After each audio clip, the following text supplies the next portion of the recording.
Good day, everyone. My name is Diana Rose and Del Mundo, taking up Bachelor of Science in Foreign Service.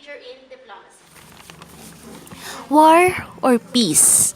A resolution for Philippine dispute for West Philippine Sea. As a foreign service student, what is the first word that comes in your mind when you first heard the title of my speech? Diplomacy. But what really is diplomacy? It is a profession or skills activity of managing international relations, typically by a country's representative abroad. In the present, the government should assign an ambassador at large to oversee diplomacy in the region. But in a deeper sense, it is the art of dealing with people in a sensitive and effective way. His genius for tact and diplomacy. The question here is the Philippines ready for grave measures regarding our claim to the West Philippine Sea, or we really have to use diplomacy in order to survive this oppression? Well, the Philippine government would continue to use a diplomatic approach in the West Philippine Sea dispute as it protests Beijing's installation of anti-aircraft and anti-missile weapons on its man-made islands in the disputed sea. The issue regarding territoriality is very sensitive. It needs to be talked about formally and not just by spin of our emotions. Sadly, the People Republics of China had already built military fortress on the disputed lands. The diplomacy will act as a way of achieve a peaceful and formal relationship with China, considering it is one of the most powerful ally of the Philippines. It is costly. It will cost lives of our family, friends, and the Philippine itself. We cannot afford that as of the moment. That is why we, future diplomats of the country, must learn how to fight for the sovereignty of our beloved country without starting a war.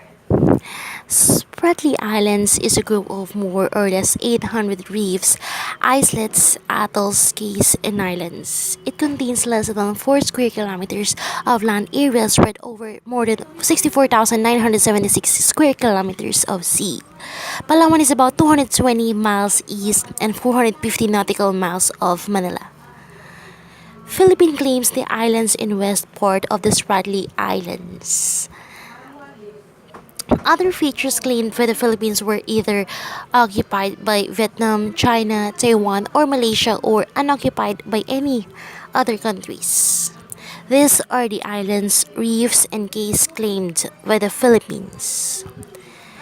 Philippines first expressed its interest over the Spratly Islands in 1946, when Vice President Elpidio Quirino, with the support of the Philippine government, claimed the Spratly Islands, which, prior to the occupation of the Japanese, who used it as a basement to invade other Asian countries. In 1956, an expedition to South China Sea or West Philippine Sea was made by Thomas Cloma together with his brother and other 40 crewmen. There, they found group of islands that is mineral rich as well as the other natural resources. Thomas Cloma declared to have discovered and owned the group of islands, which is not less than 50 islands and reefs. In April of 1972, Kalayaan Group of Islands was officially incorporated into Palawan Province. In February 1974, the Philippine government stated that the Philippine forces had occupied 5 islets of the Spratlys. The Philippine government justified its occupation of the Spratly Islands as the strategic importance of the Kalayaan area to the Philippine security. In June 11, 1978, Filipino President Marcos signed a presidential decree 19 or 1596, claiming this Kilayaan group of islands.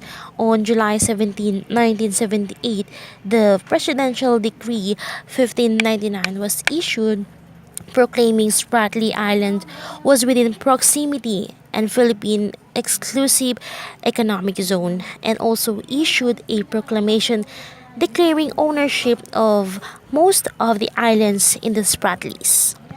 The area was renamed the Kalayaan Island Group.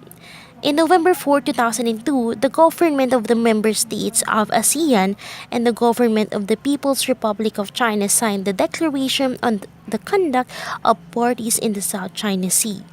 In September 2003, representatives of the Philippines, China, and other claimant countries of the Spratly Islands signed a declaration of peace to promote the development of the resources in the disputed islands.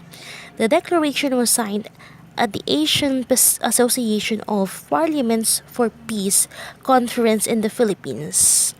In 2009, the Office of the Philippine President enacted the Philippine Baseline Law of 2009.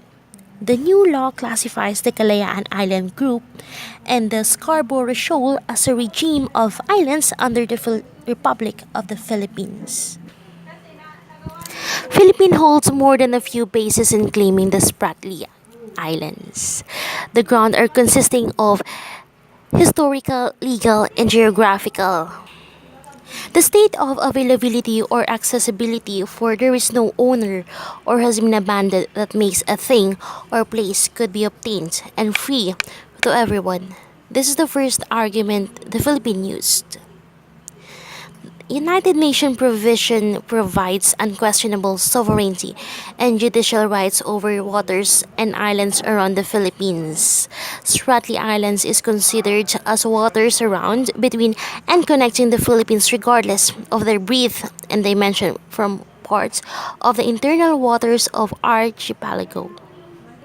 Among the claimant countries, Philippines is the only state that enjoys archipelagic statehood.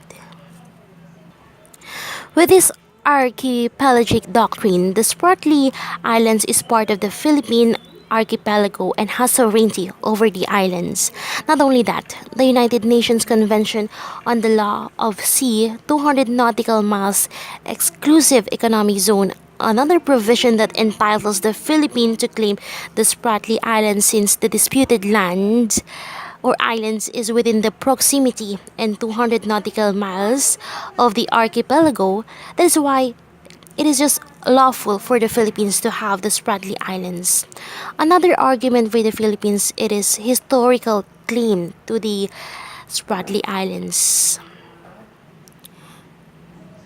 Way back 7th century, the ancient kingdom in Indonesia and Malay archipelago. The territory is extended from the North Borneo, Palawan, and the Spratlys of the Philippines territory. The Sultanate state of Sulu was founded in the years while areas still incorporate. During the 14th century, the Sultan of Brunei gave as present to his cousin Sultan of Sultanate of Sulu the North Borneo, Palawan, and the Spratlys as a reward for his participation to succeed the battle. The Sultanate state of Sulu, including the North Borneo, Palawan, and the Spratlys archipelagos, are entirely acknowledged by the China. By the time the Spain colonized the Philippines in year 1521, the Sultanate state of Sulu remains unconquered, but portion of the territory was controlled by Spain, including the whole island of Mindanao and Palawan. In 1960s, the Sultan of Sulu turned over his territorial and proprietary rights to the Republic of the Philippines, including the Palawan and the Spratlys. International and national law that support the claim of the Philippines over the Spratly Islands rest in the United Nations provision with regards to the territorial dispute and maritime conflict, as well as of the articles stated in the Philippine Constitution and law passed by the Philippine Congress. These laws are as follows. Philippine Constitution of 1987 states in first article, National Territory States. The national territories comprises the Philippine archipelago with all the islands and waters embraced therein, and all of the other territories over which the Philippines has sovereignty of jurisdiction, consisting of its terrestrial, fluvial, and aerial domains, including its territorial sea. The seabed, the subsoil, the insular shelves, and other submarine areas. The waters around, between, and connecting the islands of archipelago regardless of their breadth and dimensions from part of internal waters of the Philippines. Philippine Baseline Law of 2009. The new law classifies the Kalayaan Island Group and the Scarborough Shoal as a regime of islands under the Republic of the Philippines. Exclusive Economic Zone under the Law of the Sea, an EEZ, is a Z-zone over which a state has special rights for the exploration and use of marine resources within 200 nautical miles. Exclusive Economic Zone based on the provision of the United Nations Convention on the Law of Sea. So, under this statehood, an archipelago composed of group of islands forming state is a single unit with the islands and the waters within the baseline as internal waters. This concept, an archipelago, shall be considered as a single unit so that the waters around, between, and connecting the islands of the archipelago, regardless of their breadth and dimension, form part of the internal waters of the state subject to its exclusive sovereignty and jurisdiction. Thank you.